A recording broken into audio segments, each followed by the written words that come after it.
Posted this one in a/k/reepy thread ages ago.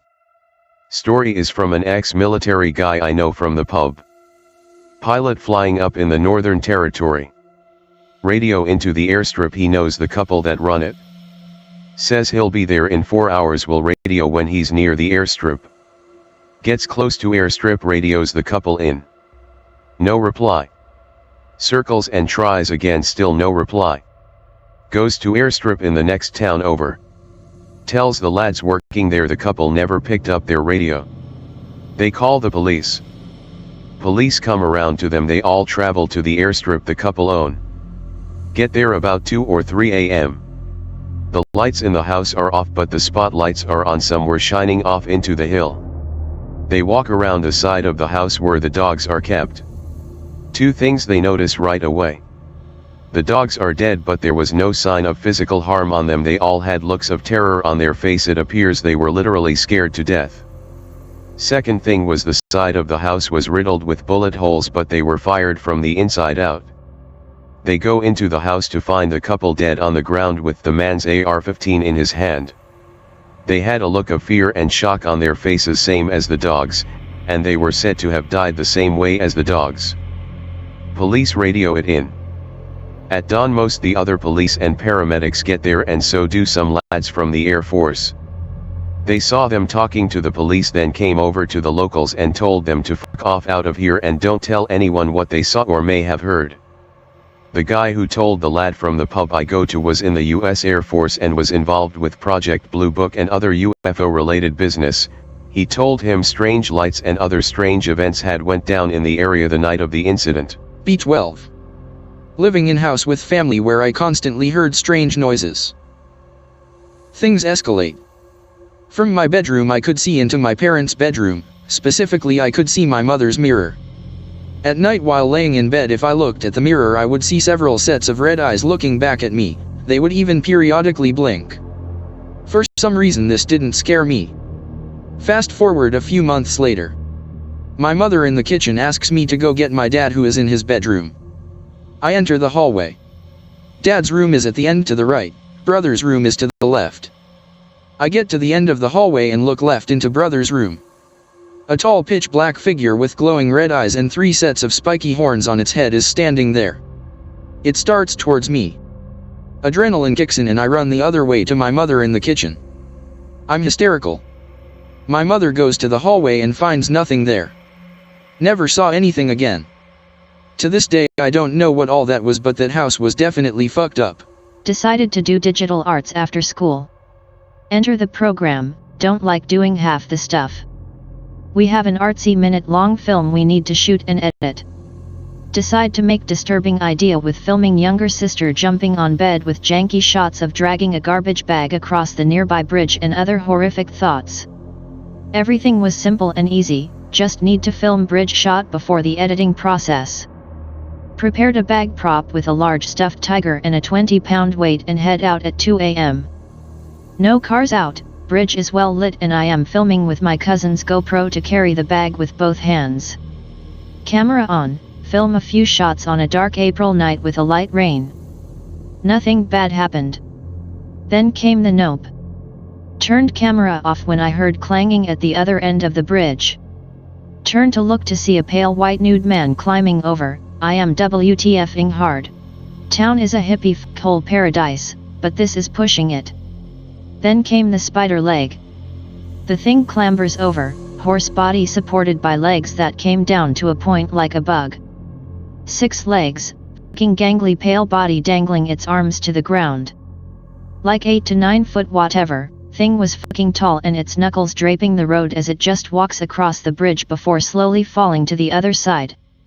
I am too frozen to f***ing move in case it would see me, bolt back to the other end and into my house as soon as I cannot see it anymore. Got in shit for slamming doors and flicking on the light. Dad proceeded to yell at me for waking everyone up. Went to grab the bag at the crack of dawn. GoPro only had my earlier shots for the project, later takes were corrupted. I don't go outside past 10 anymore unless I am in a vehicle or city. I would find the videos, but I would have to sort through all the arts junk I have. Be me tonight. Sitting in passenger seat of a car with some friends driving on the way back from a road trip. B on a freeway passing a college town in the desolate foothills of southeastern Idaho. About midnight and most of them are asleep. B staring out the window and listening to music. Getting mighty sleepy. Notices something on the side of the other lane that seems off. On side of the road there is a sharp hill with a street lamp. Sees a black cloaked figure right there facing away from the road and toward a small silo on the top of hill. Sits up straight in my seat suddenly and watches it before it passes. The figure is just standing there. The street lamp is casting the figure's shadow against the grass of the hill. It is definitely a person. Street lamp above it is bright enough to show the drapiness of its clothes. Drapiness is a word. It seems to have a black cloak or veil draped over its head that reaches all the way down to the ground. The person has their back turned and doesn't move at all. Only get to see it for a few seconds before our car passes it. WTF was that person doing? Wide awake and spooked the rest of the ride home. I doubt it was a statue or a leftover Halloween decoration, because it was such an unappealing and odd position to put one. Cult member? Ghost? Also it share more creepy road stories. I wasn't driving, but here's mine. Be poor fag no car about 3 years ago. Walk about 4 blocks to work at 5:30 a.m. every morning. Was in April, was cold and rainy morning. Walk down side street to avoid main road so I don't get robbed or jumped. Walk down side street past alley.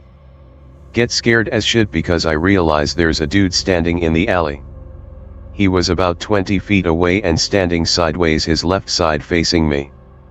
Get fear like something's not right and I'm not supposed to see this dude. He's taller than me, I'd guess about 6'3-6'5".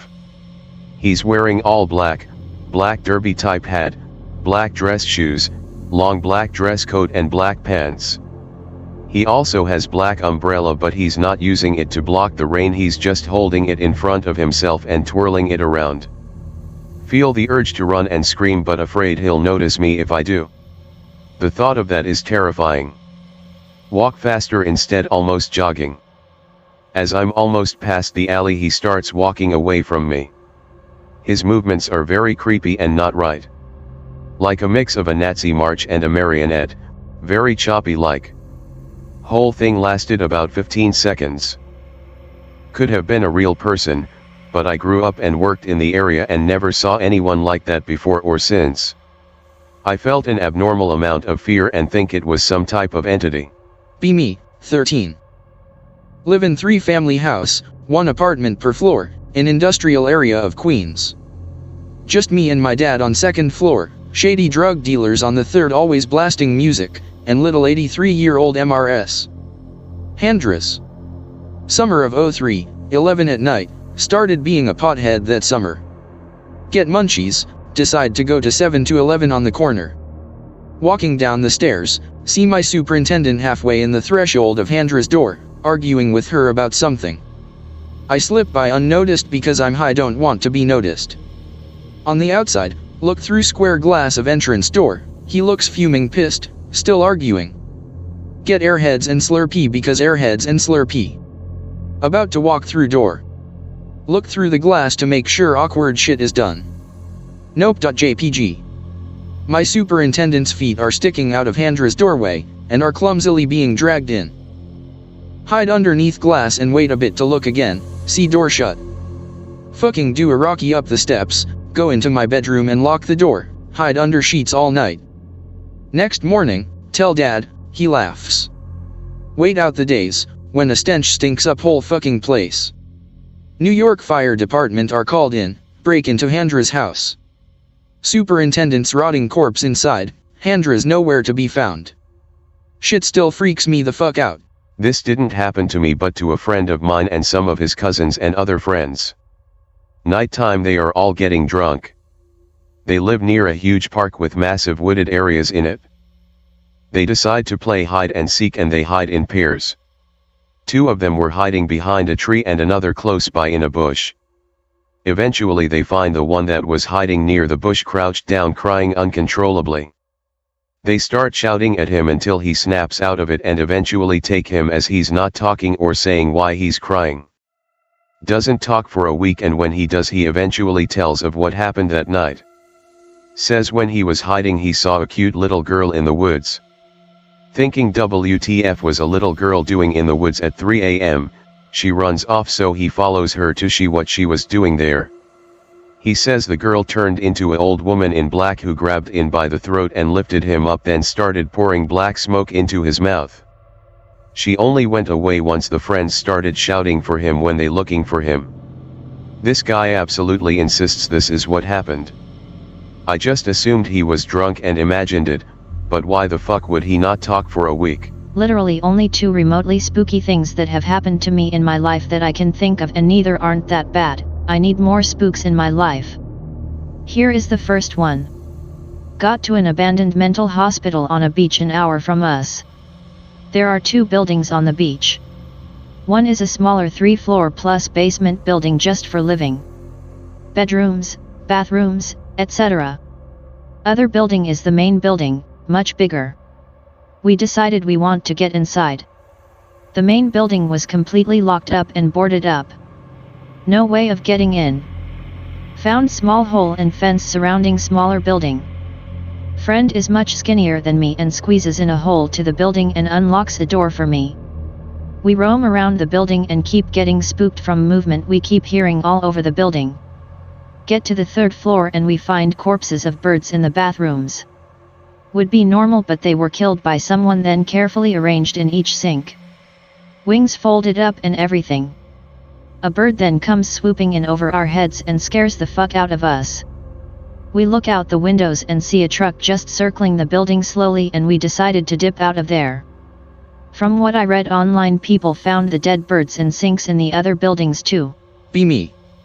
B10. Live in a small red house. Share room with bro, 13. At night I'd never sleep. Bro asks why. I'd tell him I'm watching them move.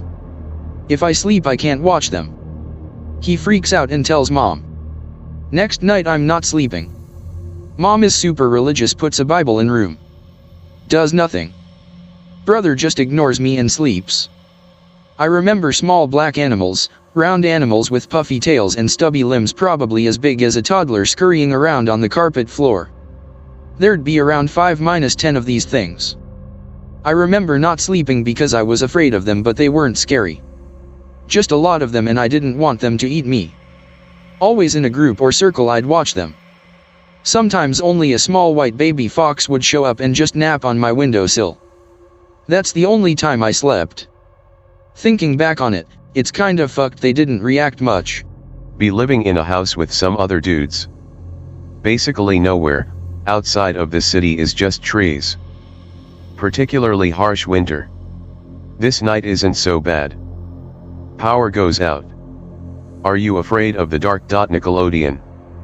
Look outside off my enclosed porch to see if I'm the only one. The whole area is out. I forgot to mention that I'm a bit of a photography fag. That comes into play here. Well, there is nothing to do around here. Think to myself that I never have seen such a mass power outage like this before. This might be a cool time to do a little bit of photography. Step outdoor, feeling more anxious than usual. Just calm down, dude, don't let this get the best of you. Continue on and take some cool photographs of car light trails. Also make a light penis, lel. Can't shake the feeling that something has been following me. Getting really nervous, it's too windy to listen around me. Let's call it a night. Head back to house. Just one more picture. Exf. Take pic of the house I live in.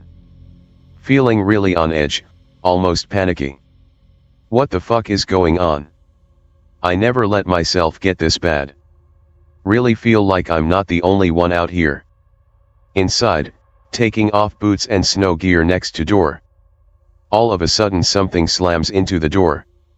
I shit myself right there, lock the door, and get back to my room. Lock myself in there, calm down enough to sleep. Next day I go through my pics. Light penis, hat. Get to the pic of my house. Shit, this picture is fucking creepy as hell. Can't believe my house looks like such a nightmare. Wait a second. Shadow doesn't look right. Look closer. Fucking got goosebumps writing this shit, sorry for the length. What the fuck is that? See what looks like some guy with a pig head staring right the fuck at me. I lose it. Ever since then I've been hearing banging around my house like a couple of times a week at night. Whatever the fuck that thing is, it wants in. I'm losing sleep over this. Pig related. It's the picture that I took.